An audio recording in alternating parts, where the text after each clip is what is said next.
Hello everybody. Welcome, and welcome, Eric. Um, and Eric Wilkerson. Did I pronounce your name right? Wilkerson, Eric Yes. Wilkerson. Okay. He has, and I'm looking at your bio here so I can kind of read it. Eric is an illustrator who has worked in film, commercials, video games, and the publishing industry. As a professional illustrator for 20 years, he's worked as a freelance and staff artist for companies such as Activism, Disney Publishing, Scholastic, Random House, Upper Deck, and Weta Workshop. A graduate of the School of Visual Arts, he has taught in the illustration department at Syracuse University and guest lectured at Syracuse University's Visual Communication Symposium, Fashion Institute of Technology, and for classes at the School of Visual Arts. And currently you're teaching at CG Spectrum. Yeah. How did you initially start your career when you graduated? Well, I'll save the screen sharing for later. I think it'll be cool because as I speak, the video will cut to me. Mm-hmm. So anyway,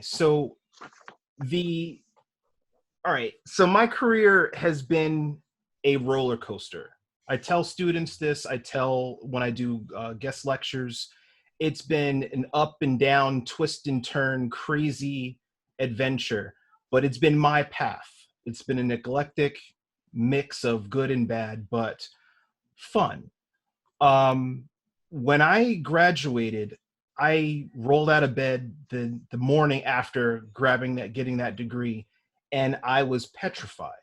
I had no idea what was going to happen next. I knew what I wanted to do.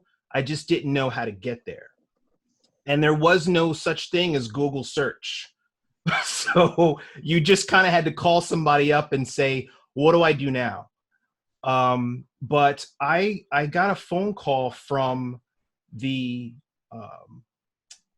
manager of a painting studio in Manhattan, Jeff Koons. He's a world famous fine artist. He was looking for painters to literally paint his art. He would come up with the concepts, photo collage it all together in Photoshop, hand us an 8x10 glossy and say, I want you to take this and project it onto a 20-foot canvas, and you've got 3 months to do it. So since it was his concept, he gets paid the millions and we got paid our hourly wage. But that was my first job. Like a week after graduating, I was working in Manhattan painting murals for a fine artist. It was crazy. But after that, I bounced around from doing children's book illustration to stuff for advertising agencies and storyboards, and really looking for anything to prove to my parents that I did not waste 4 years of their money. So if it was a job that paid, I said, yeah, I could do it. And I just kind of figured out how to do it along the way. So. Wow. Well, I mean, and that's always really interesting because every illustrator and artist has a different journey, and it's very, convoluted. It's very rarely like a straight line. Yeah. Like there's a few gems, a few diamonds in the rough that the minute they step out of school, they're working for DC Comics, or they're doing exactly what they went to school for. But from my experience, it's rare. I mean, you come out of school. I was 21 when I came out of school. I was still trying to figure out who I was and trying to figure out what I liked to do, what I wanted to do for the rest of my life. And it's so much on a young person's head.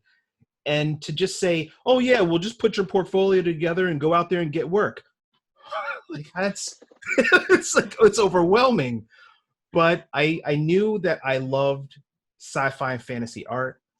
A majority of my portfolio was geared toward that. And one of my professors at SVA, I went to the School of Visual Arts in New York City. So I was already used to running around Manhattan all the time anyway. But one of my professors is a big sci-fi fantasy, award-winning sci-fi fantasy illustrator named Donato Giancola. And I remember one time, I think it was in my senior year, Donato looked at me kind of this like this hard gaze where he just looks at me and goes, you know, when you graduate, I'm your direct competition. And as a student, you don't think about the fact that your professors are most likely working professional artists. You just think, oh, that's just, you know, that's Sal, that's so-and-so, that's Marvin. They're, you know, they painted back in the day, but I don't have to worry about anything. But no, this guy is actively winning awards and says to me, you know, you need to step it up, or, this is what you want to do. I'm the, I'm the guy you're trying to take work from. And it was so overwhelming. I remember just being an emotional wreck at the time. Like, I didn't know how to feel about that. But anyway. Well, that kind of segues into my next question, because it says, did your career go as you'd hoped, or, you know, was there a lot of work you would have never anticipated as a student? And I always tell people this too. A lot of times things are very convoluted as far as, your career. Like, you don't always end up doing the type of work you anticipated at first. It's sort of a journey, and everybody's journey is different. I mean, what's the weirdest thing that you found yourself doing? I mean, the Jeff Koons story actually is really a great anecdote. Well, all right. So in my search for, I don't care what it is, as long as it pays money, that was the first, I'd say, 10 years of my career was, I know I want to do sci-fi fantasy book cover art. I know I would love to work for Wizards of the Coast on Magic the Gathering or something like that. But where is paying the most? Who's paying the most money? Because I don't want to live with my parents forever. I want to get my own place. You know, I want to show the ladies that I'm a cool guy, right? Mm-hmm. But so when I was in school, and I tell my own students, I made a plan A, a plan B, and a plan C as far as what I studied, what classes I took in college. And I had, my plan A was learn realist painting, learn sci-fi fantasy illustration from like the master, the Hugo Award-winning guy, and try to get that work. But if that doesn't work out, take a class in storyboarding for animation, take a class in children's book illustration, take a class in the business of illustration, so that you kind of know like who's paying what. And that's when I was introduced to that Graphic Artist Guild, this book. What is it called? Yeah, Hand Pricing and Ethical Guidelines. Everybody's got this Bible. But I was able to look into that and see, okay, well, while I am trying to improve my portfolio for the work that I want to get, I should still be able to get work doing children's books, storyboarding, and things like that. So that's what I kind of bounced around in for a number of years. And that led me to working with an ad agency that did storyboard animatics or TV commercial animatics for about 3 years. That got me, that was a staff position as an illustrator. And I remember asking the head of the illustration department at SVA back when I was in my second year, I asked him, are there staff positions for illustrators? And I remember him laughing in my face and saying, no, kid, you're going to have to go out there and pound the pavement and shop your portfolio around and drop it off and all that freelance stuff. And I'm thinking to myself, I don't want to do that. I want a job. I want to just go somewhere, sit down in a cubicle and be done. And because I need to prove that I didn't waste my parents' money. That was always in the back of my head, show that you didn't waste that cash. So I ended up working for this animation studio. And if people aren't aware of what TV animatics are, it's an animated version of every single TV commercial that you see. All those Super Bowl ads, all of that stuff is prepared as a little mini 30-second commercial cartoon that is then showed to the advertising agency and their client, Kellogg's, Ford, whatever, Oldsmobile, whatever. And then they decide whether or not they are going to film that commercial as a live action thing or if they're going to scrap the idea completely. So I worked on a ton of commercials as an animatics artist, doing character design and environment work for these commercials in Adobe Flash. So I went from studying realist oil painting to being a vector illustrator for 3.5 years for an ad agency. But it paid for my car, got me out of the house, all of that stuff. But that was the weirdest thing that I'd done that was so far removed from what I ever thought I was going to be doing. But it was a staff position that taught me how to behave, how to perform in a group setting. And a lot of students, they don't think about, it's not just what you know, you've got to have the temperament, you've got to have the right personality to deal with other personalities that might conflict with your own every day. Exactly, yeah. Oh, by the way, people, if you have any questions, feel free to put them in chat and I'll convey them. Yeah, I try to talk fast, so I'll try to slow down and calm down. No, this is great. No, yeah. So if anyone has any follow-up questions, just in the chat, I'm keeping an eye on it. And I think that's true. A lot of people don't realize, somebody is asking how you ended up doing theatrical costume design. Oh, that's another story. Okay, so I went to school with a girl that became an animator. So I went to high school with a girl that became an animator. She went to NYU, studied animation, got out, was doing stuff for Nickelodeon, Nick Jr., Blue's Clues, all that stuff. And the animation industry in New York City is very small. So you find yourself working with the same dozen people over and over again. Because when one project ends, well, blah, blah, blah. Anyway, she shot out a Facebook question saying, hey, I'm working for a new client. They are looking for an artist that can draw, that can do sci-fi.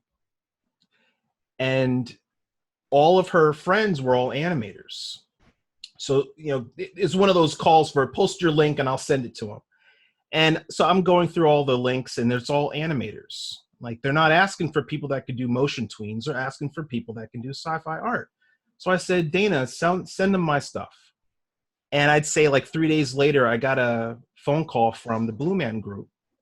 Wow. Asking me, say, hey, we love your stuff. What's your hourly rate? And at this time, I didn't know that the Blue Man Group was a international show. So I'll tell students, before I finish this story, I'll tell students, before you ever answer, what is your hourly rate? Do your homework on the client, the potential client. Find out how large that company is, because you might lowball yourself without even knowing it. So I said, I don't know, $25 an hour. And at this point I was like, I don't know, like, what can you guys afford? Right. I figured they're just a small theater group, but the head of the company, well, the producer said, let's make it 35. Like, she pushed me up a bit. I'm like, oh yeah, sure. Okay, great. But I ended up creating costumes for a theatrical show that Blue Man Group was trying to do. They were trying to spin off. If you're not familiar with the Blue Man Group, it's like 3 guys, blue face paint. They pound on trash cans and stuff like that. They're showing in all over the United States. They're in China. They're in New Zealand. They're in Australia. They're everywhere. So I was asked to design robots for a stage show. And that led me to working with Weta Workshop, because Weta Workshop was tasked with fabricating my designs. So I went from studying realist portraiture in sci-fi art in college, to learning storyboarding, to learning children's books, to now being in a room with people from other countries talking about, does the metal crotch look too phallic? And I'm like, I can't believe my life. But that was that adventure. And also it says, so Olivia asks, have there ever been opportunities you've taken that you didn't expect would lead to your ultimate goals, but actually ended up helping you a lot? And that kind of has been part of our discussion. Like, so you took a job on and it turned out to be something that led to something interesting that you didn't expect it to. Yeah. It's funny that every one of these experiences that I said yes to for the money taught me something about myself, and it taught me something creatively that I could apply to my own art, to my own thought process, going into the next job. Like, I learned a ton about costume design and concept art while working on the Blue Man Group project, from concept artists at Weta Workshop that were just telling me everything that I ever wanted to know. And I got a chance to work with the concept artist that designed the Enterprise D from Next Generation. His name is Wow. Andrew Probert.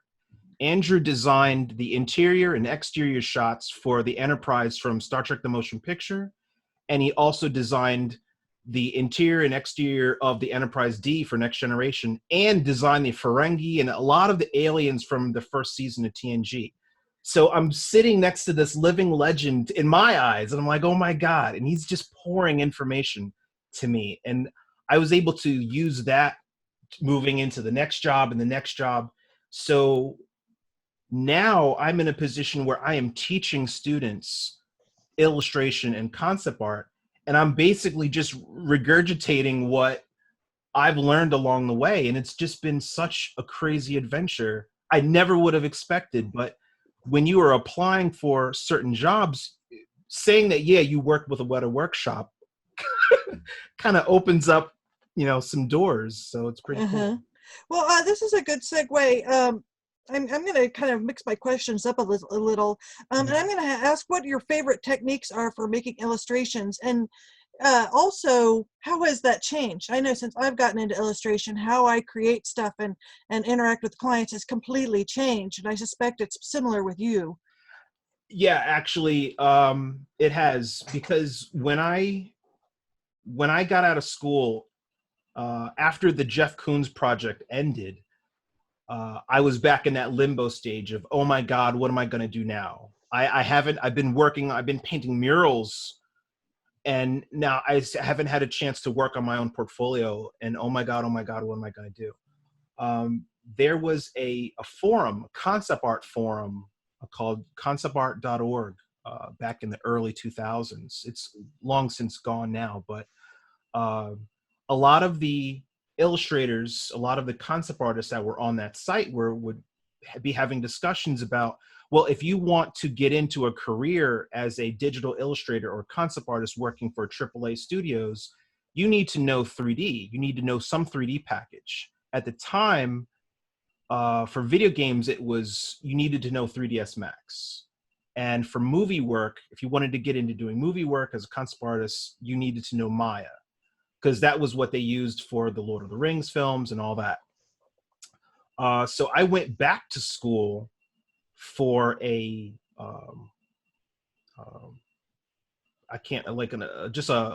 evening course and to learn 3ds Max. And I started to apply 3D to my illustration work. And that led to me learning other packages, and I learned DAZ and ZBrush and Blender and a couple other things that I try to weave seamlessly into my workflow digitally. It just makes it go a lot faster. And I come up with compositions not by sketching it, but by working it out in DAZ. DAZ 3D is a program where you can you can pose a pre-existing model.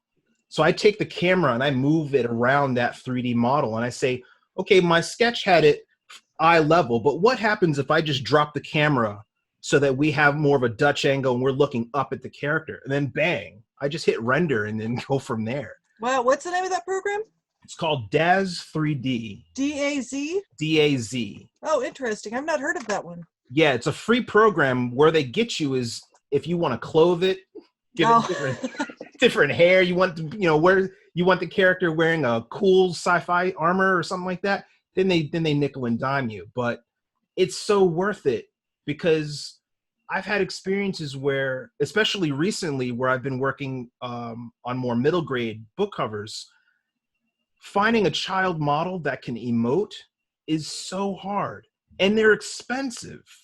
Like, just hiring a child model for an hour, the agency won't let you hire them for an hour. You have to hire them for 3 hours.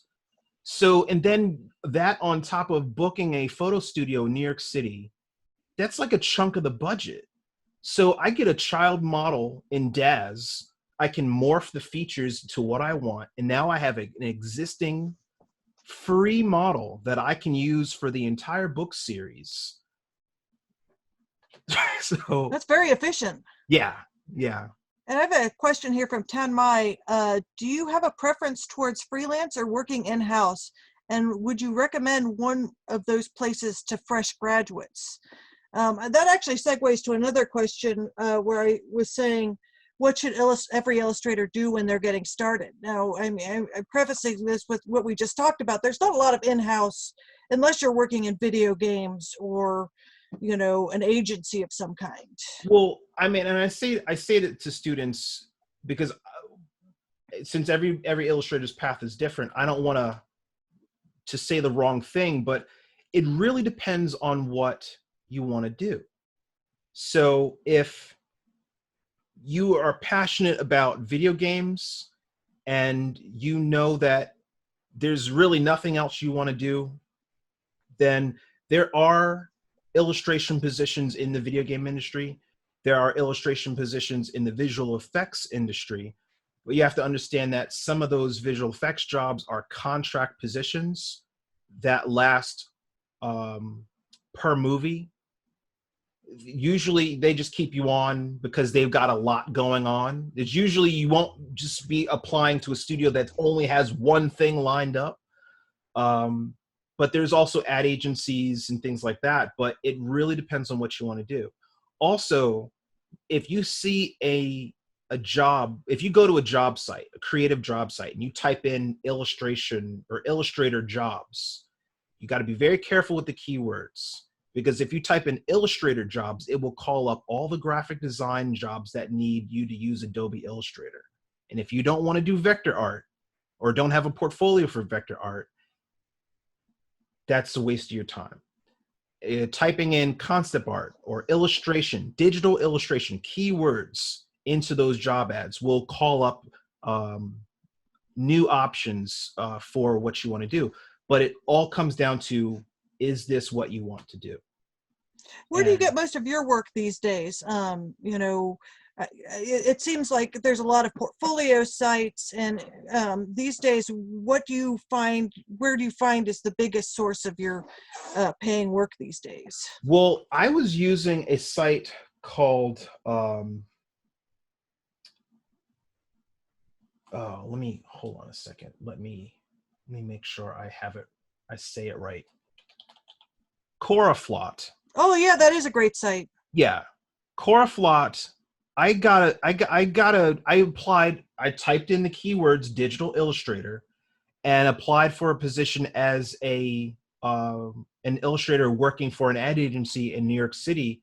And I learned from my experiences with the Blue Man Group, and when they called me and asked me, "What is your hourly rate?" And knowing how much money ad agencies make, I priced myself near $100 an hour, and they were like, "Okay, when can you come in?" And I'm like, "Oh my God, I should have said 100." So there's that site. ArtStation is actually really good for seeing different ads for illustrators, both in-house and remote positions. But what did I prefer? Did I prefer in-house or freelance? I prefer freelance, just because, I mean, this is just me. I like working with groups of people, but I'm really talkative, and I get hyper when somebody starts talking about a Marvel movie over like 3 cubicles away. I will stop everything and be like, "Are you serious right now?" like Captain America, blah, blah. And then next thing I know, they're having productivity meetings, and I have to explain why I haven't gotten anything done. If I'm alone in my basement, I am so productive because there's no distraction. And I don't know. That's just been from my experience. I work well with other people, but I cannot focus. And if you don't have that problem, then great.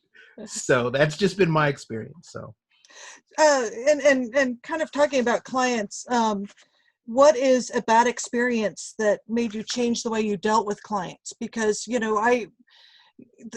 obviously when you're a freelancer, you're in business for yourself. So is there advice you give to students, like when they're starting out and things like your discussion about how much to charge an hour is very important stuff, because, a lot of times people undervalue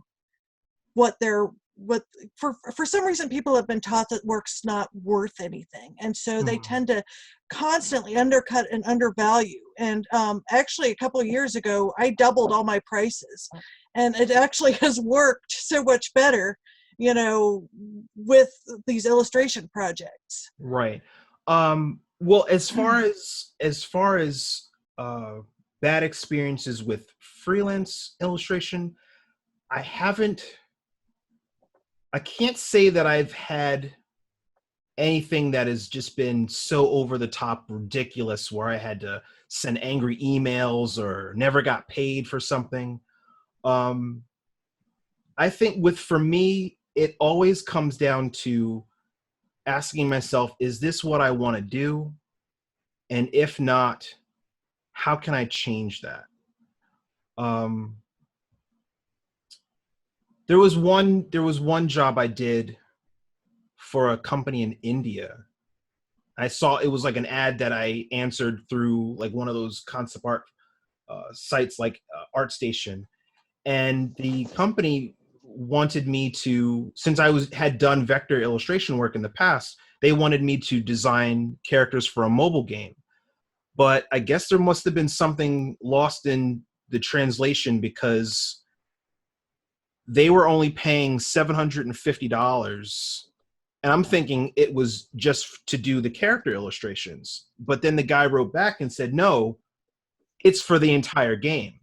The user interface, the environments, the characters, the props, the weapons, and multiple frames of the characters, showing them not just in a static pose, but running, so that could be looped and animated. I'm like, for $750, you are out of your mind. And like going back and forth with the guy. And then I ultimately said, you know what? I'm just going to have to take this as a loss, because I can't go after him for $700. I'm not going to waste there's no way to get that, because the dude's in India. And it was just a mess. But there's been other things that I've done as a freelancer that I wasn't happy with, but nothing that really messed with me enough to say that it was a bad experience. It was a learning experience. It wasn't bad. The only bad experience I've had as an illustrator was with a staff position that I had working for a casino gaming company. I had worked in casino gaming for 4 years. 1 year with one company and 3 years with another. And it was with the same creative director. Like the creative director from the first company, he got fired, and then he started up another company, and then he brought me on to that. But I should have kind of saw the writing on the walls with why he got fired from the first job. But I was like, whatever, he's giving me a job. It pays a lot. I can keep my house, keep my blah, blah, blah. But he was a horrible, horrible human being to work for. But really talented. And he could, it's scary. Like if you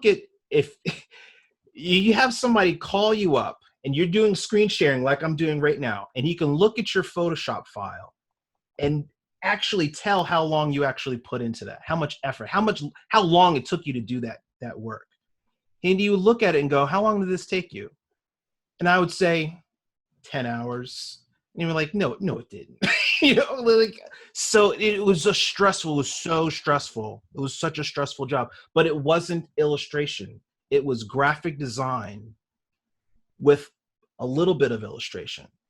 And when you apply for a job as an illustrator, make sure it is actually illustration. Unless you want to do graphic design and illustration, and it's like you're in heaven playing with fonts and doing user interface and also doing some light illustration work. But if you went to school to do a thing and then somebody is saying, no, we don't want you to actually do that. We want you to play with logo design. And then they get upset with you when your graphic design skills aren't on par with your illustration skills. That's when you have a problem. And that was my issue with that job, where I was having people yell at me because I wasn't good enough as a graphic designer. I'm like, I did not go to school for that. I don't know what you see wrong with this logo design. It's got all the sparkly stuff and, that you asked for. What's wrong with it? But then the art director can't tell you how to do your job. They just expect you to know how to do it. Anyway, long story short, this caused me to have heart palpitations. Every time my Skype would start chiming for him to call me, my heart would pound in my chest. Like, I hope this logo design's good enough. And then I end up going to see a cardiologist. Oh my God. Because at this point, I'm so stressed out by this job.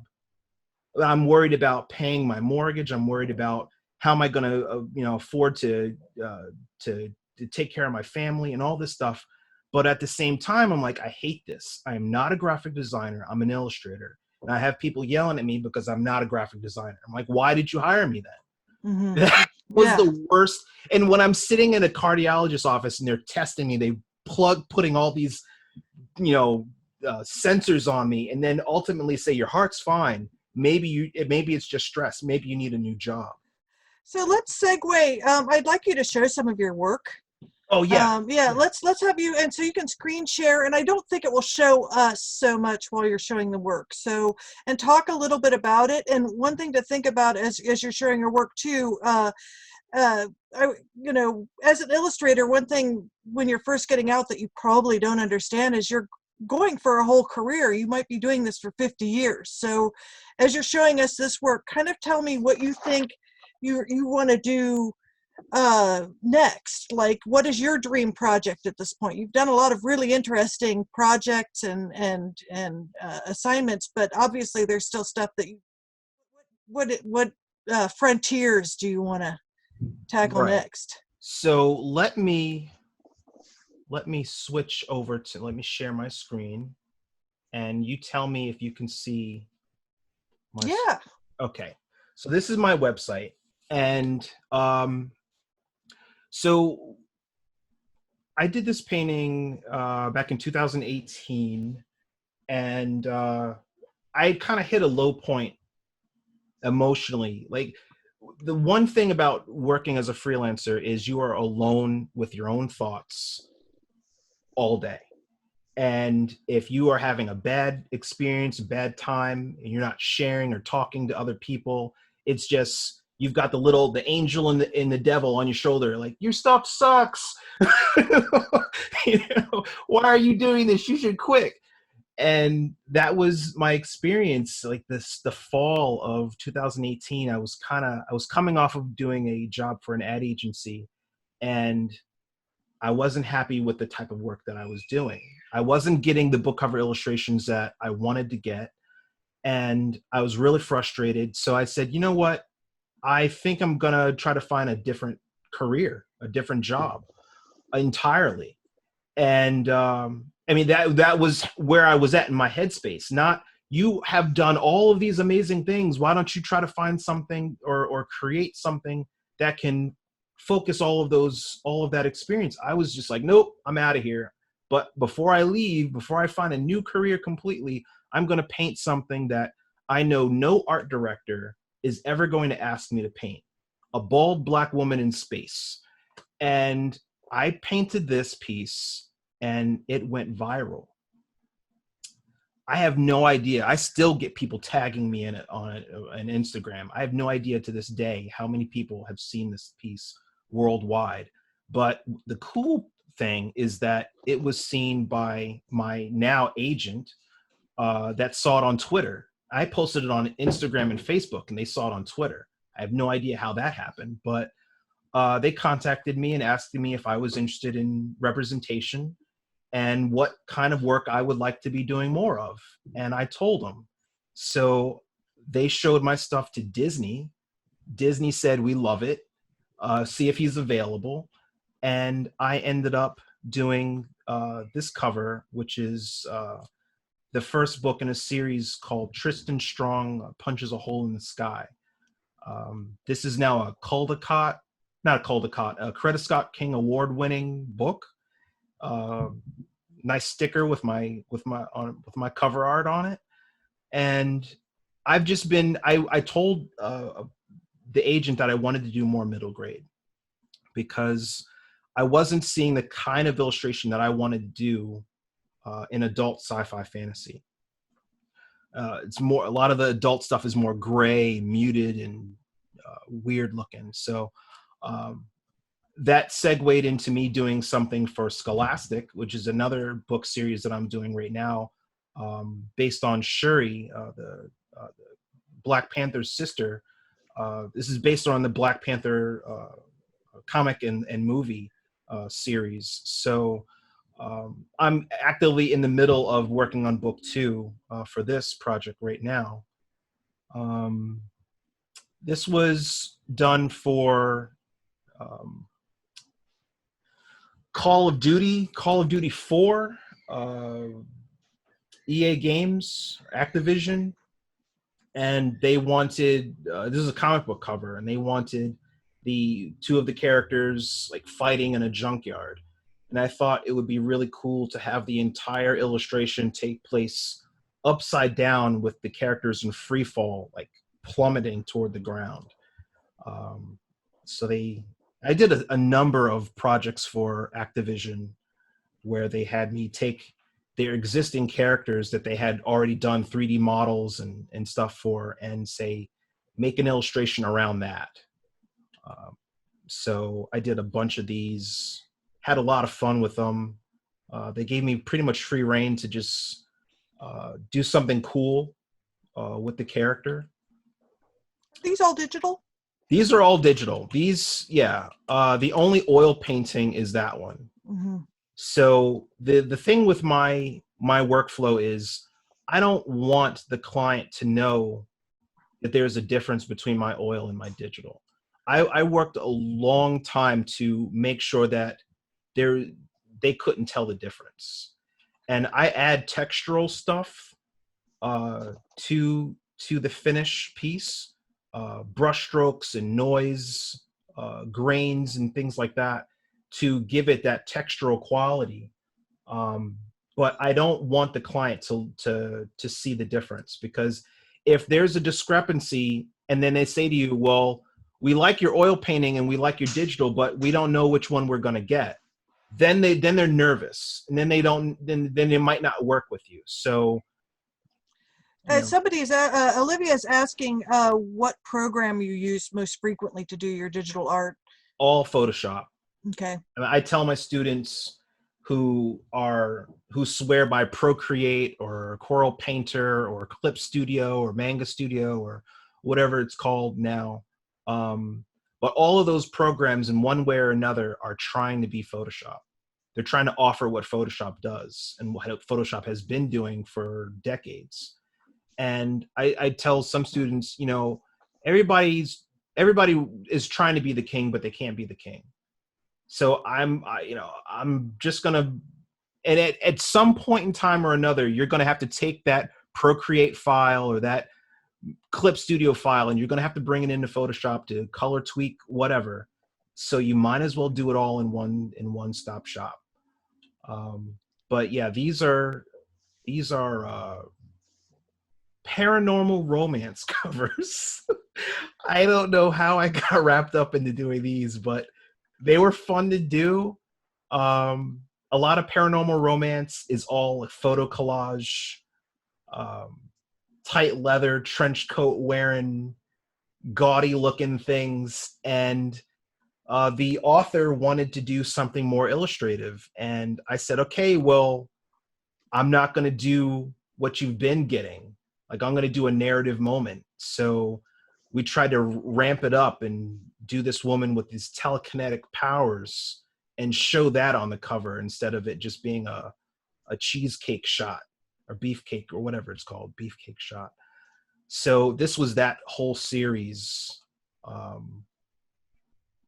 playing with fire and atmospheric effects and all that stuff. Having a fun time with it. This is another oil painting.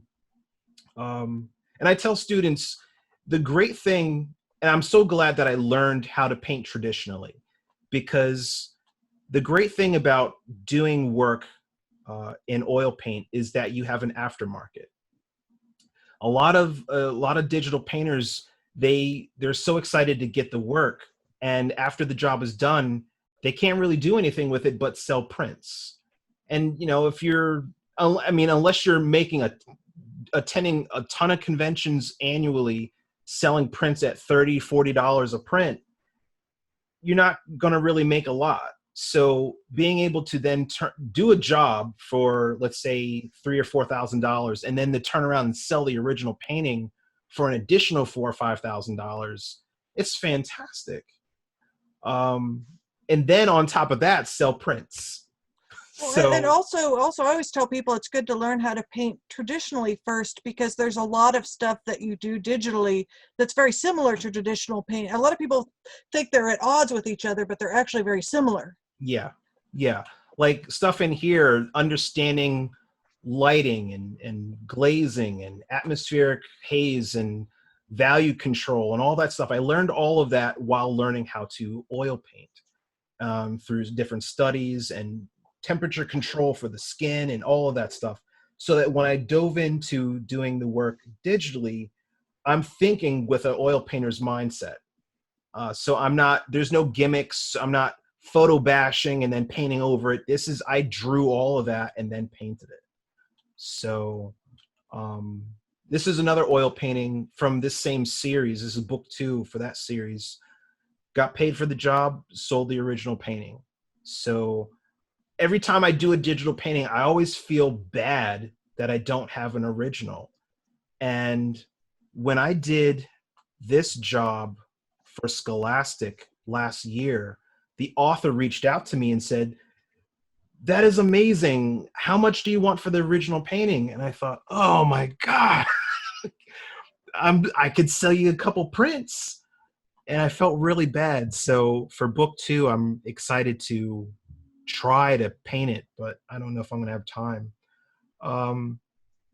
This is a sci-fi painting that I did that was really inspired by Norman Rockwell and his transition that he took later on in life, where he started doing more contemporary, tackling more contemporary social issues within his work. And I thought about, like, what would it look like if we treated an alien the way we treat ourselves? And how would a creature that doesn't speak any human dialect convey that it comes in peace? So this is a oil painting. This is 30 by 40 inches. It's actually like leaning against the wall right behind me. But I actually sculpted this creature.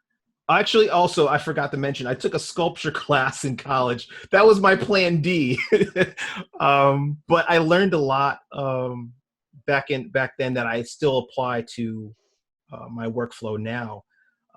My painting teacher in college, knowing that I wanted to do sci-fi fantasy illustration, said to me, he asked me, how are you going to get reference for that? Because I showed him a woman that was half woman, half robot. And he asked me, how are you going to get reference for that? And I said, I have no idea. I guess I'll just make it up. A lot of students would tell you that. I'll just figure it out. I'll just make it up. And it always looks like they made it up, because it always sucks. but like the understanding of lighting and all that stuff is just so. He said, well, you're going to have to build that. You're going to have to sculpt that. And this predates me knowing anything about James Gurney or Dinotopia or how he built an entire city on his coffee table or something like that. I just took clay and started like playing with making my own little alien bus. So like I have a 12, I'll get it actually. So if you can see this guy. Wow. Yeah. When you stop doing when we stop doing the screen share, people will be able, you can kind of hold it up again too. Oh, that's right. I can't. Yeah, oh, that's yeah, right. yeah. They can't see it. Okay, so I'll I'll stop the share for a second, and you can see my little bust. Oh, okay. Somebody's saying they can see it. Oh, yeah, that's really nice. So it's about 12 inches high. So Mm-hmm. even though I had a t-shirt on the character, I worked out the musculature and the entire body of this design because I figured I want to do this character again, and I've future-proofed myself by designing the entire thing and front and back and all that. So Well, we're getting close to an hour. We've got about 10 yeah, minutes. So if you want to screen share and show some more pieces, and I'm going to ask a couple more questions from here. First, Mark, he teaches drawing here, Mark Leone. He wants to know, let's see, if you ever worked with Marshall Arisman or James McMullen at SVA. I studied with Stephen Gaffney, which was James McMullen's one of his proteges, who's also teaching high focus drawing at SVA. Marshall Arisman at the time was the head of their MFA department, and I didn't work with him. I never met him. I studied with Jack Endewelt my second year, and then Sam Martin in my third year of college, and then I studied exclusively with Marvin Madelson and Stephen Assell for 3 years out of my college experience. So like this alien painting is like a, a hybrid of what I learned from bathing everything in orange rim light from Steve Assell and and what Marvin taught me about gathering reference and understanding how to turn a form and make everything look realistic.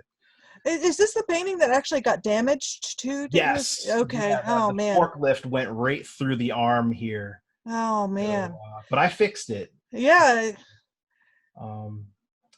But yeah, so this is another digital piece. I sculpted the aliens' heads, and so like all of that lighting is exactly how it was lit in my photo reference, which was really happy with how that came out. It's really freaky looking. This is another book cover that I did where I had a chance to paint my daughter when she was a baby. So like a lot of these things were fun jobs. This is the last time I actually used a child model. This is what I was talking about, it being super expensive and really couldn't get the kid to emote. Like this was the best he could give me out of like 150 shots. Well, So, and getting friends to pose for you, sometimes it's hard to get a good. Yeah. So I think this was done for Science Fiction Book Club or something like that. But and the thing with illustration, freelance illustration, is work gets you work.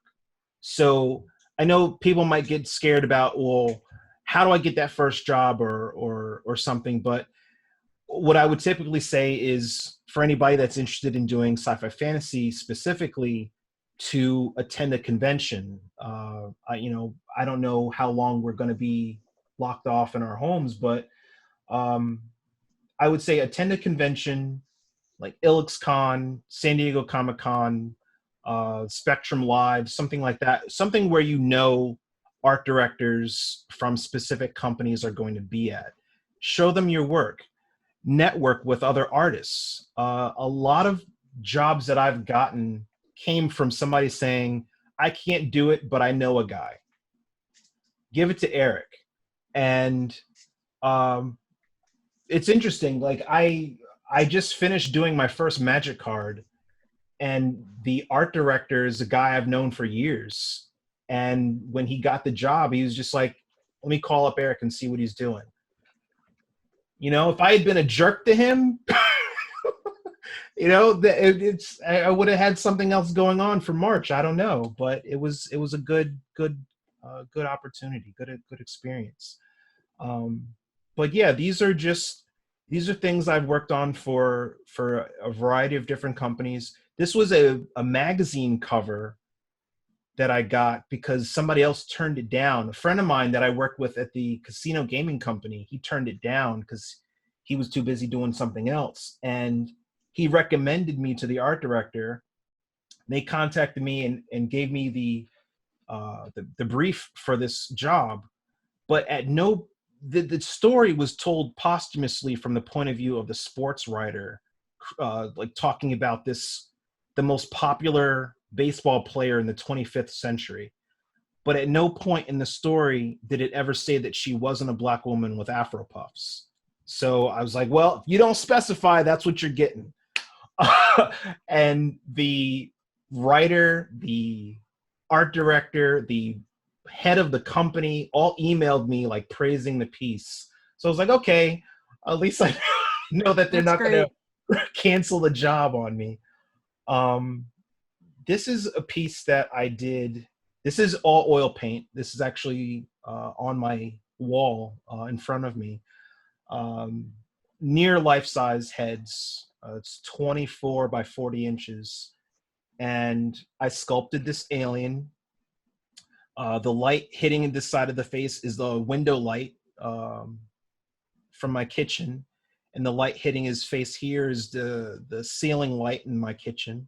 And I just temperature controlled it in Photoshop to make it look cool. But yeah, this is what I do. It's so much fun. All right. Well, I guess we probably should wrap it up. Do you have any advice for? I mean, you've given a lot of really good advice here, talking about going to conventions and you know how to talk to people.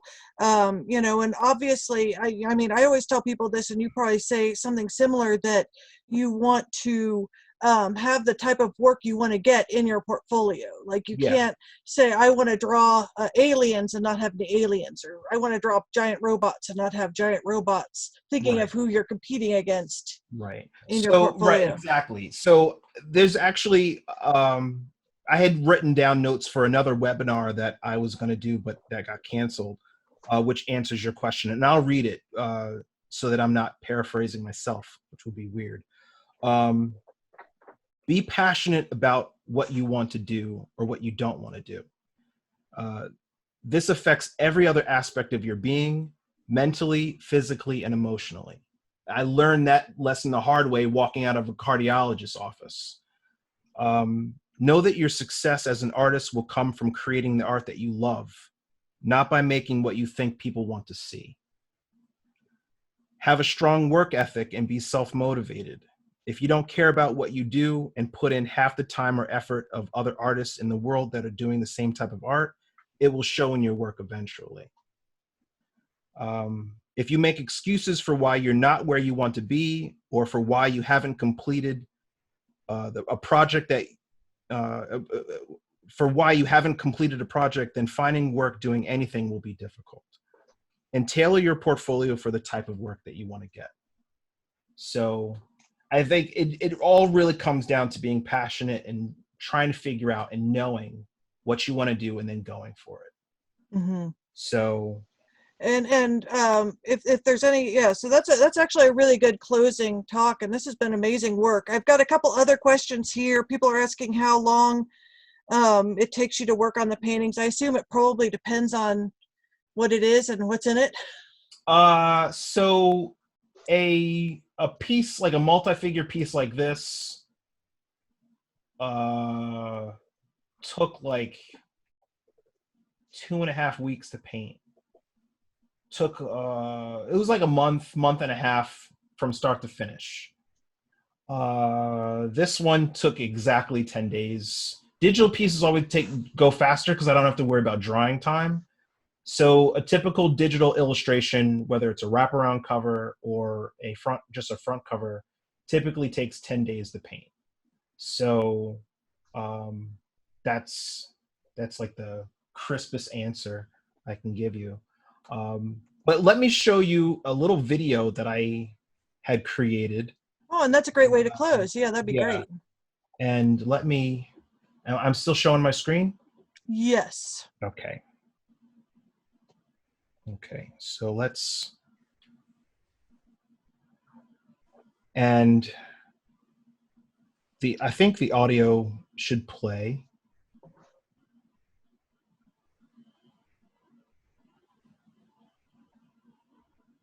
Oops.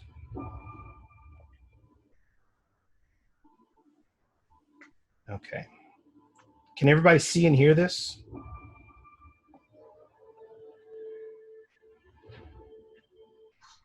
Yes, everybody can see it. The sound is, but we can see it.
So that's what I do.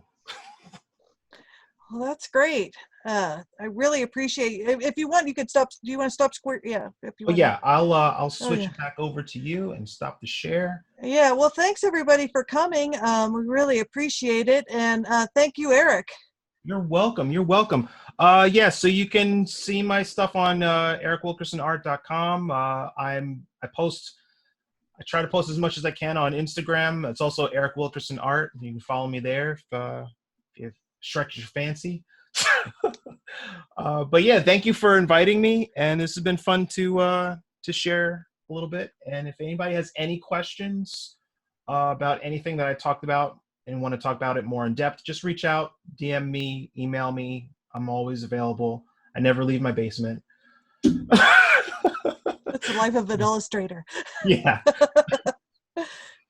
Well, thank you so much for joining us. And, thanks everybody for attending.